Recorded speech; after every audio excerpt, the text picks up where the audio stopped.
ወደ ዛሬው ጥልቅ ትንታኔያችን እንኳን በደህና መጣችሁ። ዛሬ በጣም አስገራሚ እና ምናልባትም የታሪክ አረዳዳችንን ሙሉ በሙሉ ሊቀይር የሚችል አንድ ትልቅ ስራን ይዘላችሁ የቀረብ ነው። አዎ፣ በጣም ትልቅ እና አከራካሪ ሊሆን የሚችል ርዕስ ነው። ልክ ነህ። የዛሬው ትኩረታችን የታሪክ ተመራማሪው አዚዝ አል-አዝሜህ በጻፉት የእስልምና አፈጣጠር በኋለኛው ጥንታዊ ዘመን ወይንም ማለቴ በእንግሊዘኛው The Emergence of Islam in Late Antiquity በተሰኘው መጽሐፍ ላይ ይሆናል። ይሄ መጽሐፍ እንግዲህ ዝም ብሎ ታሪክን የሚተርክ ሳይሆን በጣም ጥልቅ የሆነ ትንታኔ የሚሰጥ ነው እና የዚህ ጥልቅ ትንታኔ ዋናው ተልዕኮ ምንድን ነው? እስልምና ከየቱም ዝም ብሎ በድንገት የተፈጠረ ሳይሆን ያው የኋላኛው ጥንታዊ ዘመን ተብሎ የሚጠራው ሰፊ የታሪክ ምዕራፍ እንዲሁም የሮምና የፋርስ ግዛቶች ፖለቲካዊ እና ሃይማኖታዊ መዋቅር የመጨረሻው ማሳያ መሆኑን መረዳት ነው። በትክክል ለማወቅ ጉጉት ላለው አድማጭ የተዘጋጀ ግሩም ስራ ነው። አዎ፣ ከመቀጠላችን በፊት ግን አንድ ማሳሰቢያ መስጠት አለብን። አዎ ማለት ይሄ በጣም ወሳኝ የሆነ የመነሻ ነጥብ ነው። ወደ ውይይታችን ጥልቀን ከመግባታችን በፊት በግልጽ ማስቀመጥ የምፈልገው ነገር ቢኖር ይህ የዛሬው ትንታኛችን በመጽሐፉ ውስጥ የቀረቡትን ታሪካዊ እና ሶሺዮሎጂካል የትንታኔ ማዕቀሎች ብቻ የሚያንጸባርቅ ነው። ትክክል። የትኛውንም የፖለቲካ ወይም የሃይማኖት አቋም የሚደግፍም ሆነ የሚነቅፍ አለመሆኑን በገለልተኝነት ማሳወቅ እወዳለሁ። ዋናው ዓላማችን የቀረበውን ሳይንሳዊ እና ታሪካዊ መረጃ መመርመር ብቻ ነው። በጣም ጥሩ። የዛሬው ውይይታችን ቅርጽ ልክ እንደ አሸዋ ሰዓት ወይንም አወርግላስ የተዋቀረ ነው ብለን ማሰብ እንችላለን። ቅርጹን በዓይናችን እንድንስለው ለማድረግ ያህል ነው አይደል? አዎ፣ ልክ ነህ። መጀመሪያ ላይ ሰፋ ካለው የኋላኛው ጥንታዊ ዘመን ዓለም አቀፋዊ ገጽታ እንነሳለን። በመቀጠል ቅርጹ ወደ ታች ሲጠበብ እንደሚታየው ወደ መካ እና መዲና ጠበብ ወዳለው የአላህ ጽንሰ ሐሳብ ታሪካዊ አመጣጥ እንወርዳለን እና በመጨረሻውም እንደገና ሰፋ ወዳለው የጥንታዊ እስላማዊ ፖለቲካዊ መዋቅር እንሰፋለን ማለት ነው። እሺ፣ ይህንን ጉዳይ በዝርዝር እንመልከተው። መጀመሪያ ግን የኋላኛው ጥንታዊ ዘመን ስንል በትክክል ምን ማለታችን ነው? ይህን ጉዳይ ከሰፊው ስዕል ጋር ስናገናኘው የኋላኛው ጥንታዊ ዘመን ማለቴ በእንግሊዘኛው ሌት አንቲኩዊቲ የሚባለው ብዙውን ጊዜ ሰዎች እንደሚያስቡት የሮማውያን ስልጣን የወደቀበት እና የጨለማ ጊዜ የጀመረበት ዘመን ብቻ አይደለም። አብዛኛው ሰው እንደዛ ነው የሚያስበው። አዎ፣ ግን ስህተት ነው። ይልቁንም የስልጣን ማዕከሉ ከምዕራብ ወደ ምስራቅ ማለትም ወደ ኮንስታንቲኖፕል እና ሶሪያ የተሸጋገረበት ታላቅ የለውጥ ዘመን ነው። የስልጣን ሽግግር ብቻ ሳይሆን የሐሳብ ሽግግርም ነበር አይደል? ልክ ነሽ። በዚህ ዘመን አንድ ትልቅና ዓለም አቀፋዊ ግዛት ከአንድ አህዳዊ ሃይማኖት ጋር የመዋሃድ ሰፊ ፖለቲካዊ ርዕዮተ ዓለም ነበረው። ግዛቶቹ የፖለቲካ ስልጣናቸውን ከአንድ አምላክ እምነት ጋር አስተሳስሮ መግዛት ጀምረው ነበር። ይህ ማለት የሮምና የፋርስ ወይንም የሳሳኒድ ግዛቶች ዓለምን በአንድ የፖለቲካና የሃይማኖት ማዕቀፍ ስር ለማምጣት ይሞክሩ የነበረበት ጊዜ ነው ማለት ነው። አዎ፣ ግዛቱና ሃይማኖቱ የማይነጣጠሉበት ደረጃ ላይ ደርሰው ነበር። ታዲያ በዚህ ሁሉ ግዙፍ የፖለቲካ ተርምስ ውስጥ አረቦች የት ነበሩ? አብዛኛውን ጊዜ ታሪክ ሲነገር አረቦች በበረሃ ውስጥ ከዓለም ተነጥለው ግመሎቻቸውን የነዱ ይኖሩ እንደነበረ ተደርጎ ነው የሚታሰበው። ይህ አባባል ምን ያህል እውነት ነው? ያው በመጽሐፉ መረጃ መሰረት ይህ ፈጽሞ ስህተት የሆነ አመለካከት ነው። አረቦች ከዚህ ሰፊ ዓለም የተገለሉ አልነበሩም። እንዲያውም የዚህ የኋላኛው ጥንታዊ ዘመን ዋናና ንቁ አካል ነበሩ። በወቅቱ ኪንዳ፣ ጃህኒዶች እና ናስሪዶች የተባሉ ትላልቅ የአረብ ጎሳዎችና መንግስታት ነበሩ።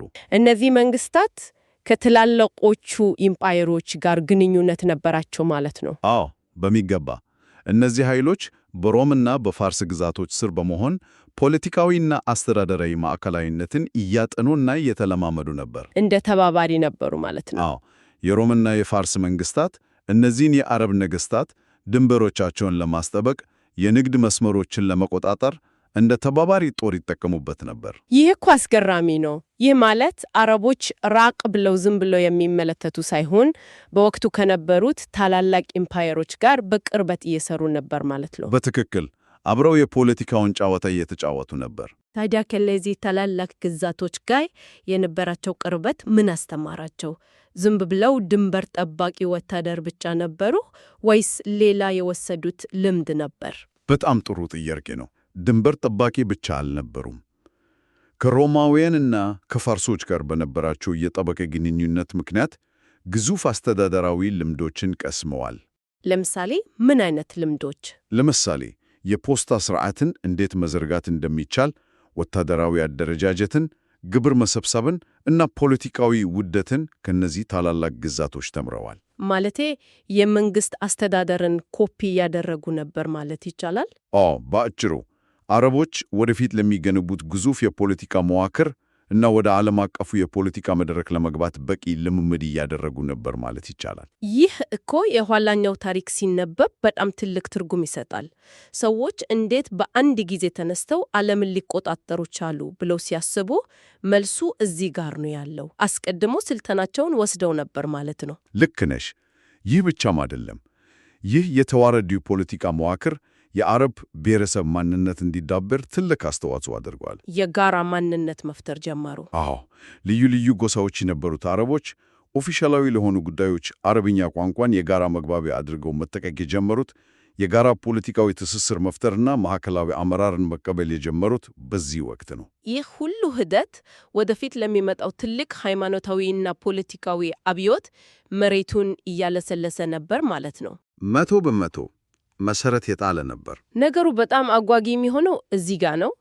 አሁን የአሻዋ ሰዓታችንን ቅርጽ የተከተልን ከዚህ ሰፊ የሮምና የፋርስ ግዛቶች ተጽዕኖ ቀስ ብለን ወደ መሃል እና ጠበብ ወዳለው ክፍል ስንመታ፣ ማለትም ወደ ሂጃዝ አካባቢ ስናተኩር ትንሽ ለየት ያለ ምስል እናገኛለን። የሂጃዝ ታሪክ ትንሽ ይለያያል። ሂጃዝ ማለቴ መካ እና መዲናን ያቀፈው አካባቢ ከነዚህ ታላላቅ ግዛቶችና አሃዳዊ ሃይማኖቶች ራቅ ያለ በሆኑ የጥንታዊ አረማዊ እምነቶች ወይንም ብዙ አማልክት የሚመለኩበት ስርዓት ተጠብቆ የቆየበት ስፍራ ነበር አይደል? በወቅቱ እዛ አካባቢ የነበረው ሁኔታ ከሰሜኑ የተለየ ነበር። ደራሹ ይህን ስፍራ እንደ አንድ የአረማውያን ማቆያ ወይንም ሪዘርቬሽን አድርጎ ነው የሚገልጹት። ልክ ነሽ። የሂጃዝ አካባቢ ከትላልቆቹ ኢምፓየሮች ማለቴ ከሮምም ሆነ ከፋርስ ቀጥተኛ አስተዳደራዊና ወታደራዊ ቁጥጥር አንጻራዊ በሆነ መልኩ ነፃና ራቅ ያለ ስለነበር ብዙ አማልክት የሚመለኩበት ስርዓት በሰፊው ስር ሰዶ ነበር። ጣዖት አምልኮ በብዛት የነበረበት ቦታ ነው።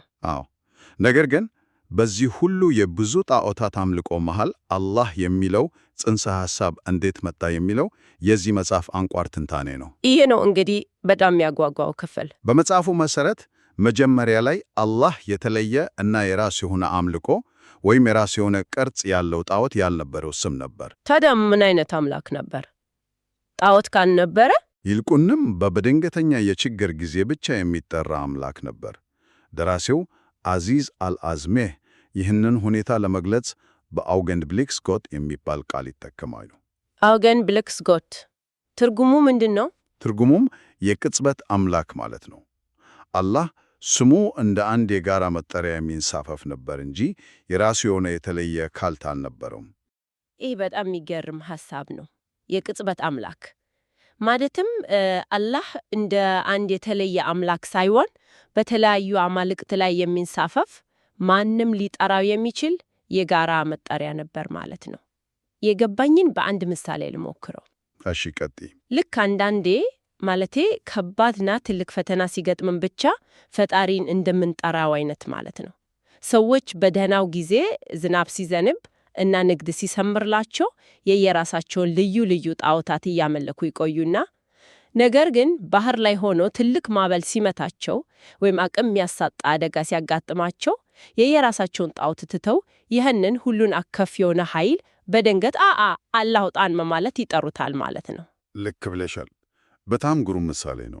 የዕለት ተዕለት ቋሚ አምልኮ ወይም የራሱ የሆነ ቤተ መቅደስ አልነበረውም። ሰዎች ከአቅማቸው በላይ የሆነ ነገር ሲገጥማቸው የሚጠሩት የበላይ ኃይል ነበር። ዋው! ይሄ እይታ በፊት ከምናውቀው በጣም የተለየ ነው። እዚህ ላይ አስገራሚው ነገር ነቢዩ መሐመድ ይህንን በህብረተሰቡ ውስጥ የነበረውን ጽንሰ ሐሳብ እንዴት አሳድገውና ቀይረው ለተላላቅ ዓላማ እንዳዋሉት ነው። ለውጡ ግን በአንድ ጀንበር የመጣ አልነበረም አይደል?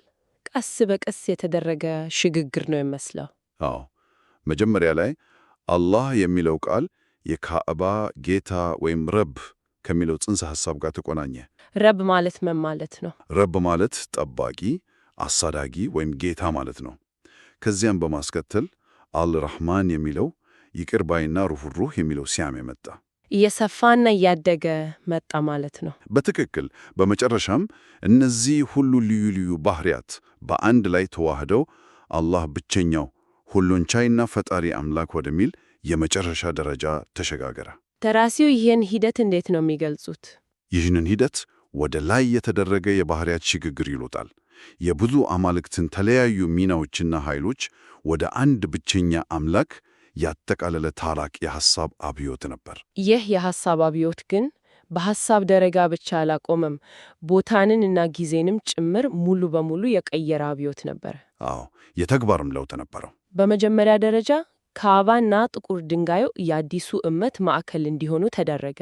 የቦታው ትርጉም ተቀየረ። ነገር ግን ከሁሉ በላይ የሚያስገርመው መጽሐፍ ውስጥ ካነበብኳቸው ነገሮች በጣም የገረመኝ የታሪካዊ ክስተት የጊዜ አቆጣጠሩን መቀየር ነው። አዎ፣ የጊዜ አቆጣጠሩ ጉዳይ እጅግ በጣም ወሳኝ ነጥብ ነው።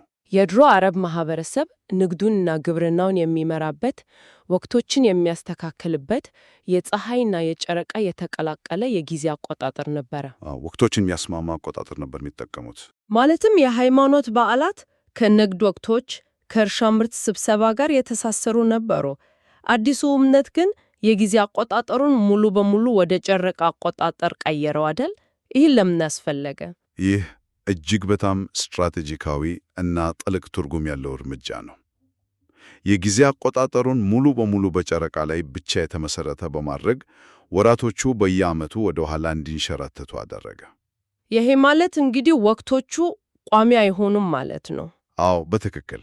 የሃይማኖታዊ በዓላት ለምሳሌ እንደ ሐጅ ያሉ ታላላቅ ሥነ ሥርዓቶች ከተወሰኑ የንግድና የግብርና ወቅቶች ጋር የነበራቸው ትስስር ሙሉ በሙሉ ተበጠሰ ማለት ነው። ከኢኮኖሚው ጋር ያለው ትስስር ተቆረጠ። ልክ ነሽ። ጊዜ አሁን በተፈጥሮ ወቅቶች እና በማኅበራዊ የንግድ ፍላጎቶች ላይ ጥገኛ መሆኑ ቀርቶ በቀጥታ በአምላክ ፈቃድ ብቻ የሚመራ ሆነ። ይህ እኮ አስገራሚ ነው። ማለትም ሃይማኖቱን ከኢኮኖሚው እና ከማኅበራዊው የድሮ ስርዓት ነጭ አወጣው ማለት ነው። ሰዎች ሐጅ ለማድረግ የንግዱን ወቅት መጠበቅ አይችሉም። ሃይማኖቱ ባዘዘው ጊዜ ዝናብም ሆነ በጋ መሄድ አለባቸው። አዎ፣ ፈተናም ቢሆን መሄድ አለባቸው። ይህ እርምጃ አዲሱን እምነት ከቀድሞ ማኅበራዊ መዋቅር ነጭ አወጣው ታላቅ የፖለቲካና የሃይማኖት ስትራቴጂ ነበር ማለት ይቻላል። በትክክል ጊዜን ራሱን ለአምላክ ማስገዛት ነው። የጊዜን ትርጉም በመቀየር ሕዝቡ ለሃይማኖቱ ያለውን ቅድሚያና ታማኝነት አረጋገጠ። ታዲያ የዚህ ሁሉ ትርጉም ምንድን ነው? ይህ የሃይማኖቱና የጊዜ ለውጥ እንዴት ወደ ፖለቲካዊ ኃይል አደገ? አሁን የአሻዋ ሰዓታችንን ቅርጽ ወደ ታችኛውና ሰፊው ክፍል ይዘን የወረድን ነው። አዎ፣ ወደ ሰፊው መዋቅር መምጣታችን ነው። ከጠበበው የሂጃዝ ታሪክ ተነስተን ወደ ጥንታዊው እስላማዊ ፖለቲካዊ መዋቅር ወይንም ወደ አዲሱ ኢምፓየር መፈጠር ልንገባ ነው። ይህ አዲስ የተሰባሰበ ማህበረሰብ እንዴት ነው ወደ ፖለቲካዊ ኃይልነት የተቀየረው? እዚህ ላይ የነቢዩ ሙሐመድ ልዩ የሆነ አመራር፣ ካሪዝማ እና ሰዎችን የማሰባሰብ ብቃት ወሳኝ ሚና ተጫውቷል። ሃይማኖታዊው መገለጥ ከፖለቲካዊ ብልሃት ጋር ተዳምሮ አዲስ ማህበረሰብ ወይንም በአረብኛው ኡማ የሚባለውን ፈጠረ። ኡማው እንዴት ነበር የተዋቀረው? በመጀመሪያዎቹ ጊዜያት ይህ ማህበረሰብ ሙእሚኑን እና ሙስሊሙን በመባል ይታወቅ ነበር። እነዚህ ቃላት የሚያመላክቱት ሃይማኖታዊ እምነትን ብቻ ሳይሆን ለአዲሱ አመራር እና ስርዓት የሚደረግ ፖለቲካዊ ታማኝነትንም ጭምር ነበር። ስለ መዲና ሕገ መንግሥት ሰምቻለሁ። ደራሲው እሱንስ እንዴት ነው ያብራሩት? በጣም ያስገርመው የማህበረሰብ መጀመሪያ ሲመሰረት የጠራና አክራሪ ሃይማኖታዊ ስብሰብ ብቻ አልነበረም ይባላል። አዎ፣ አልነበረም። በተቃራኒው ተለያዩ ጎሶችን፣ ሌላው ቀርቶ አረማውያንን እና አይሁዶችን ጭምር ያካተተ ሰፊ የፖለቲካ ጥምረት ነበር። ይህ እንዴት ሊሆን ቻለ? የመዲና ሕገ መንግሥት የምንለው የዚህ ማህበረሰብ መስረታ መሰረት ነው። ይህ ሰነድ የሚያሳየው ዋናው መስፈርት ለዚህ አዲስ አመራር እና ለጋራ ደህንነት ታማኝ መሆን እንደነበረ፣ ሃይማኖቱ ሳይሆን ታማኝነቱ ነበር ዋናው። አዎ፣ ሁሉም ሰው ወዲያውኑ የሃይማኖቱ ተከታይ መሆን አልነበረበትም። ማህበረሰቡን የተቀላቀሉ አይሁድ ጁድ እና ተለያዩ ጎሳዎች ነበሩ። ትልቁ ጉዳይ ፖለቲካዊ አንድነትን መፍጠር፣ ጠላትን በጋራ መከላከል እና በማህበረሰቡ ሰላም ማስፈን ነበር። ይህ ትምረት እንግዲህ እስልምናን ከሃይማኖታዊ እንቅስቃሴ ባለፈ ወደ ጠንካራ ፖለቲካዊ ኃይልነት አሻገረው ማለት ነው። በትክክል። ይህንን አንድነት ለማምጣት ግን ከባድ ይመስለኛል። የተለያዩ አመለካከቶችና እምነቶች ያሉት ህዝብ እንዴት በአንድ ላይ ሊቆም ቻለ? እዚህ ላይ ነው ደራሲው አዚዝ አልአዝሜ እጅግ አስገራሚ ሐሳብ የሚያመጡት። ፖለቲካዊና ወታደራዊ አንድነቱን ለማስናት አዳዲስና አንድ የሚያደርጉ ስርዓቶች ያስፈለጉ ነበር። ደራሲው ምን ብለው ነው የሚጠሩት? ደራሲው ይህንን የእስልምና ሸክም ብሎ ይጠሉታል። ይህ ሸክም ተለያዩ የአምልኮ ስርዓቶች፣ ለምሳሌ እንደ ጸሎትና ስግደት ያሉ አካላዊ እንቅስቃሴዎች እንዲሁም የዘካ ክፍያን ያካትታል። ይህን ሐሳብ ትንሽ ብናብራራው ደስ ይለኛል። ማለትም የጸሎት ስነ ስርዓቶችና ዘካ ሃይማኖታዊ ትዕዛዛት ብቻ ሳይሆኑ የፖለቲካ መሳሪያዎችም ነበሩ ያልን ነው? አዎ። ልክ አንድ ወታደር በሰልፍ ላይ አካላዊ እንቅስቃሴዎችን ሲያደርግ ለመሪው ያለውን ታዛዥነት እንደሚያሳየው፣ አሊያም አንድ ዜጋ ለመንግስት ግብር ሲከፍል መንግስቱን እንደሚያውቅ እንደሚያረጋግጡ አይነት መሆኑ ነው። በትክክል። እነዚህ ድርጊቶች መንፈሳዊ ትርጉም አላቸው መሆኑ እንደተጠበቀ ሆኖ ለአዲሱ አስተዳደር እና መዋቅር ታማኝነትን በተግባር የሚገልጹባቸው ፖለቲካዊ እና ማህበራዊ መሳሪያዎችም ነበሩ። ድርብ ትርጉም ነበራቸው ማለት ነው? አዎ።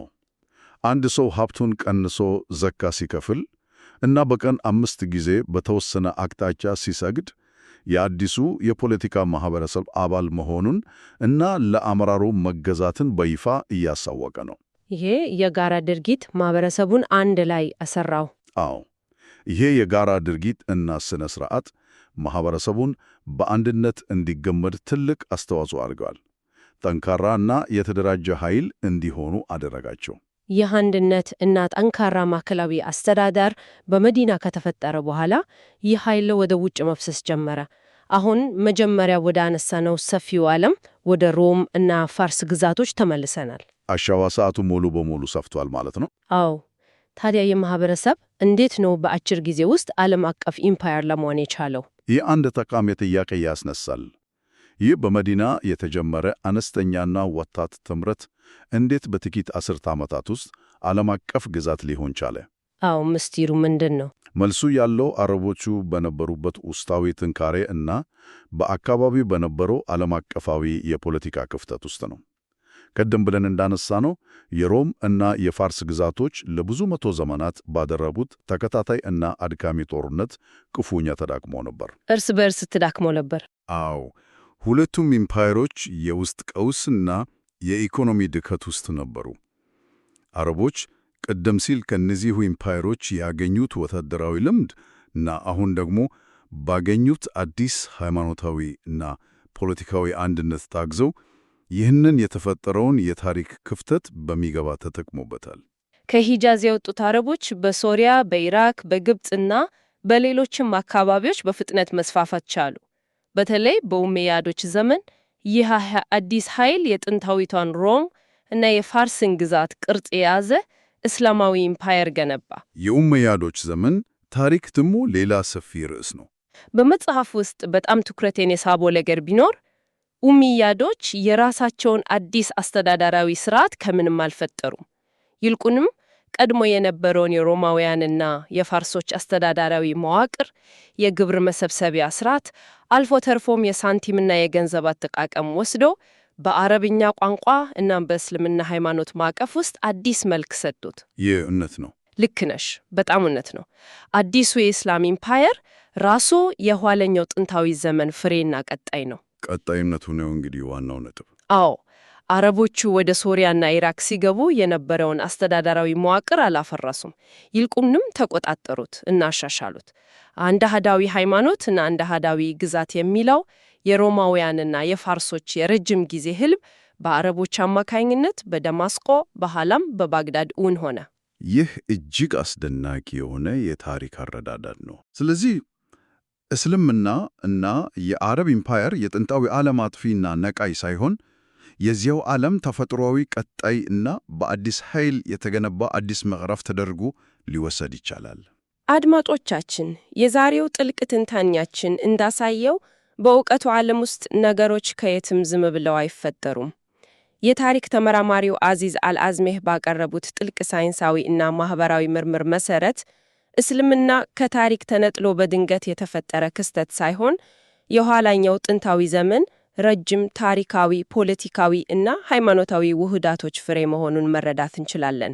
አዎ፣ ታሪክ ተያያዥ ነው። የአረቦች የረጅም ጊዜ የፖለቲካ ልምምድ እና ከሮማውያን ጋር የነበራቸው ግንኙነት፣ በሂጃዝ የነበረው የተለየ አረማዊ ዳራ እና የነቢዩ ሙሐመድ ልዩ አመራር ብቃት ተዳምረው የዓለምን ታሪክ የቀየረ ታላቅ ክስተት ፈጥረዋል። በእርግጡም ታሪክ ሁሌም ቀጣይነት ያለው ሂደት ነው። ትላልቅ ለውጦቹ ብዙውን ጊዜ የሚመጡት ቀድሞው ከነበሩት ስርዓቶች ፍርስራሽ ካጋበቱት ልምድና ከተፈጠሩት ማህበራዊ ውህደቶች ውስጥ ነው። ማንም ነገር ከባዶ አይጀምርም። በመጨረሻም አድማጮች ይህን አስቦት ያውቃሉ? በታሪክ ውስጥ ታላላቅ የሚባሉት ለውጦች እና አዲስ ግዛቶች መፈጠር ብዙውን ጊዜ የተጀመሩት ቀድሞ ከነበሩት የተበታተኑ ስርዓቶች እና ከጫፍ አካባቢዎች ነው። ልክ እንደ ሂጃዝ ካሉ ቦታዎች ማለቴ ነው። አዎ፣ ልክ እንደ ሂጃዝ ካሉ ማዕከላዊ መንግስት ብዙም ትኩረት ካልሰጣቸው ስፍራዎች ነው። ዋናው ማዕከል ሲዳክምና ሲያረጅ፣ ዳር ላይ ያለ ማንም ትኩረት ያልሰጠው ግን በውስጡ ሲደራጅ የቆየ ኃይል ታሪክን ይቀይራል። ታዲያ ዛሬስ? የትልቅ ጥያቄ ነው። ዛሬ በዓለማችን ላይ ሙሉ በሙሉ የማይናወጡና የጸኑ የመሰሉት ትልልቅ ዓለም አቀፍ የፖለቲካ እና የኢኮኖሚ ስርዓቶች አሉ። ነገር ግን በእነዚህ ስርዓቶች ጫፍ ላይ ከእይታ ውጭ በሆኑ ቦታዎች በአዲስ መልክ ተዋቅረው ዓለምን ሊቀይሩ የሚችሉበት አዲስ አይነት የቀን አቆጣጠር ወይም አዲስ አሳታፊ ራዕይ በየትኛው የዓለማችን ጥግ የተበላላ ይሆን? አሁን ያለንበትን ስርዓት የሚተካው አዲስ ኃይል የት ነው ያለው? በእርግጥም አእምሮን የሚፈታተንና ጥልቅ ምርምር የሚጋብዝ ጥያቄ ነው። የታሪክ መንኮራኩር መቼም ቆሞ አያውቅም፣ ዛሬም እየሽከረከረ ነው። አድማጮቻችን፣ እናንተም በዚህ ጥልቅ ሐሳብ ላይ እንድታሰላስሉ እየጋበዝን የዛሬውን የመረጃ ምንጮች ላይ ተመሰረተ ጥልቅ ትንታኔያችንን እዚህ ላይ እናጠናቅቃለን። ስለተከታተላችሁ እናመሰግናለን። መልካም ጊዜ።